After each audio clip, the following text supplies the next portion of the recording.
The NIH-AARP study, sponsored by the National Institutes of Health and the American Association of Retired Persons, is the largest forward-looking in-depth study on diet and health in history.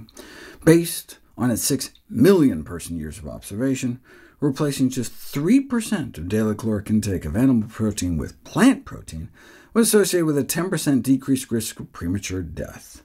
Just a 3% swap. Of all the animal protein sources, eggs were found to be the worst. Swapping in 3% of plant protein for egg protein was associated with twice the benefit, more than 20% lower mortality, having scrambled tofu instead.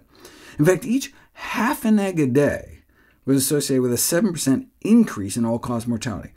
Just half an egg? That's consistent with 6 other U.S. cohort studies that collectively found that each additional half an egg consumed per day was significantly associated with a higher risk of getting cardiovascular disease and dying prematurely from all causes put together. And this higher risk of death persisted even after taking other lifestyle behaviors into account, including overall dietary quality. In other words, it doesn't appear to just be because people eating more eggs were also eating more bacon, for example. A meta-analysis of all such studies confirmed that greater egg consumption confirms higher risk of death from all causes. Another meta-analysis, including other types of studies involving nearly 12 million participants, echoed that it may be prudent to avoid high egg consumption. But what does high mean? What's the safe amount? It's not quite clear.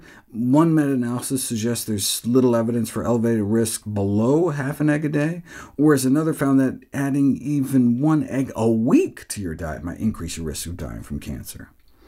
If the data on detriment are so clear based on studies involving millions of people, why is there still controversy? Because the egg industry manufactures that controversy, just like the sugar industry does with sugar. Dr. Barnard's written about it, I've written about it. As noted by the director of the Stroke Prevention and Atherosclerosis Research Center, after being convicted for false advertising for suggesting that eggs were safe, the egg industry has spent hundreds of millions of dollars trying to convince the public, physicians, and policymakers that dietary cholesterol and eggs are harmless. Yet a meta-analysis of more than 50 randomized controlled trials found that egg consumption significantly increases LDL cholesterol.